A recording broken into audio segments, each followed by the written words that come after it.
أعوذ بالله من الشيطان الرجيم. بسم الله الرحمن الرحيم.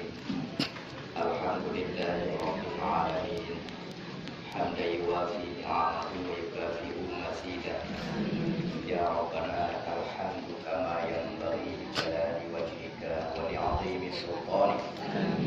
اللهم صل وسلم على سيدنا محمد وعلى آله وصحبه أجمعين وسلم. ورضي الله تعالى عن ساداتنا أصحاب سيدنا رسول الله. نعم المولى ونعم النصير، ولا حول ولا قوة إلا بالله العلي العظيم. اللهم أحسن عاقبتنا في الأمور كلها وأجرنا من خزي الدنيا وعذاب الآخرة. اللهم إنا نسألك رضاك والجنة ونعوذ بك من سخطك والنار.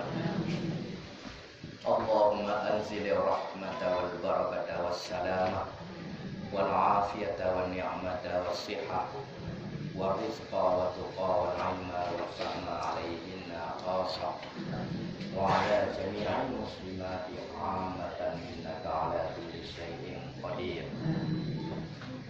اللهم إنا هؤلاء عبادك الذي قصدوا إلى بيتك بيت الحرام لحج وعمرة وإلى قبر رسولك صلى الله عليه وسلم لدعاء وزيارة، فاجعل حجهن حجا مبرورا وسعيهن سعيا مشكورا وذنبهن ذنبا مغفورا وتجارتهن تجارة لم تبور.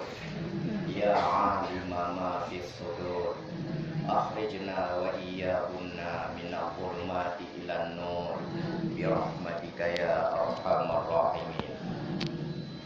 اللهم إنا نسألك في مسيرهن هذا البر والتقوى ومن العمل ما ترضى. اللهم أنت الصاحب في السفر وأنت الخليفة في الأهل والمال وأنت الخليفة في الولد والأصحاب، فاحفظنا وإياهم من كل آفات برحمتك يا أرحم الراحمين. اللهم إنا نسألك أن ترزقهن في سفرهن سلامة البدن وسلامة الدين وسلامة المال وسلامة العمل برحمتك يا أرحم الراحمين.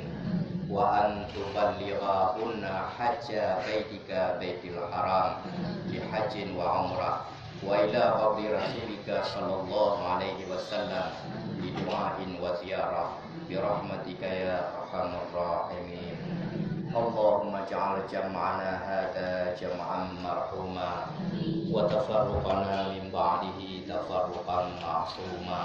ربنا هب لنا من أزواجنا وذرياتنا قرة أعين واجعلنا للمتقين إماما. ربنا آتنا في الدنيا حسنة وفي الآخرة حسنة وقنا عذاب النار. وصلى الله على سيدنا محمد وعلى آله وصحبه أجمعين والحمد لله رب العالمين. الفاتحة. أعوذ بالله من الشيطان الرجيم. بسم الله الرحمن الرحيم. الحمد